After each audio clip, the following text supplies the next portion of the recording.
I want to talk today a little bit about a story that no one is talking about. And it really is a disturbing story because it suggests where the right in the country is headed. And I don't mean the Trumpian right, the evil right. I'm talking about the pansy right.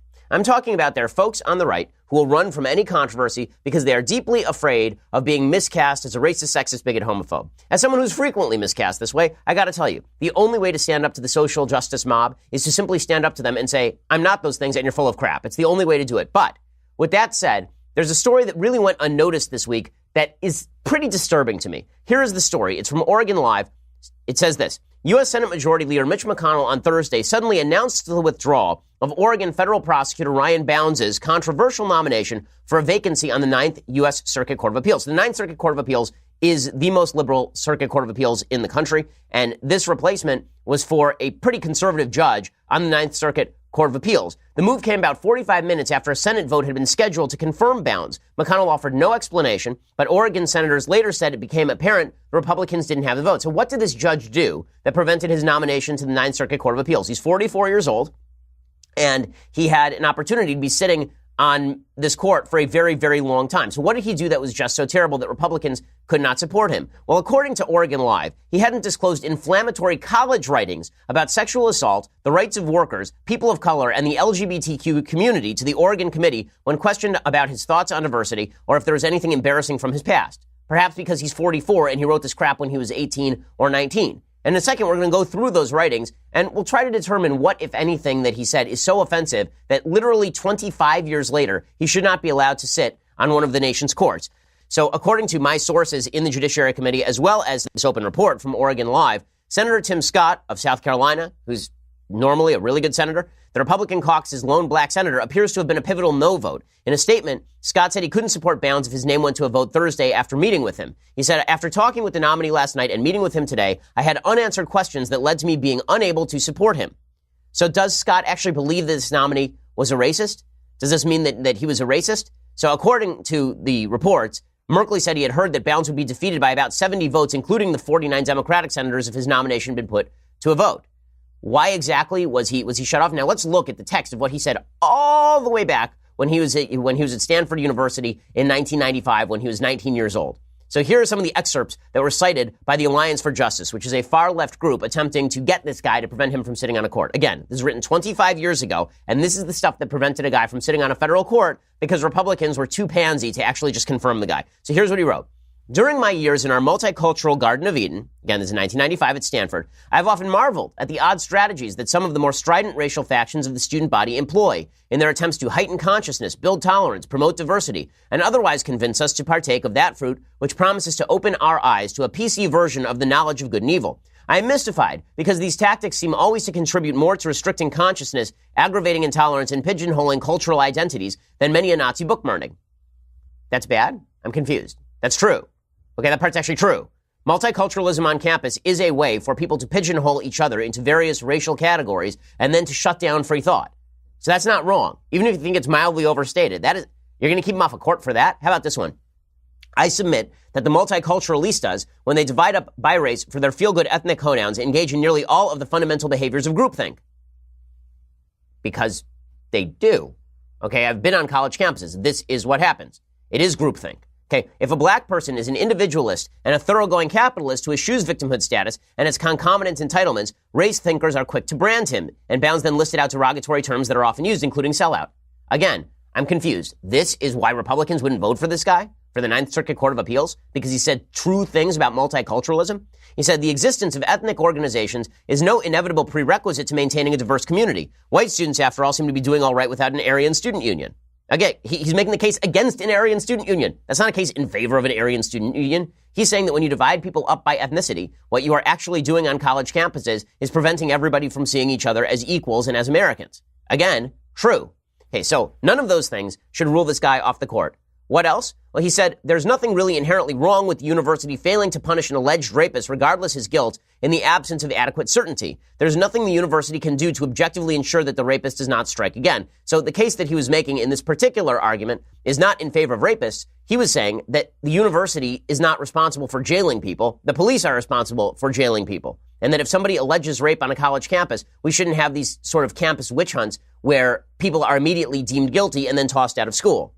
This has become a serious problem on America's college campuses. So again, he's not completely wrong here.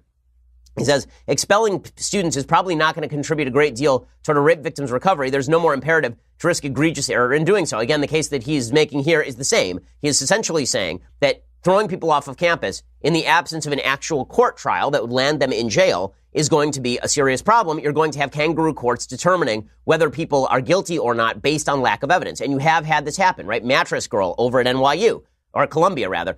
This is still a thing where people allege things that are not true. Remember, at Columbia University, there's a woman, I can't remember her name, Emma Sulkowicz, I think it was.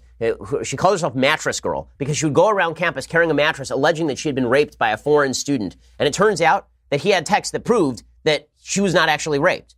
She is still upheld by the left as a sign of the campus rape epidemic that's happening on campuses. And this guy sued the university because Columbia punished him. He sued the university and he won a couple $1 million settlement from the university. This sort of stuff does happen on campuses. So this is the writing that this guy got thrown off a court for, that Republicans said they wouldn't vote for him for. Okay, that's just, I'm sorry. It's a bunch of crap. It's a bunch of crap. Like the stuff that he wrote in college wasn't that bad.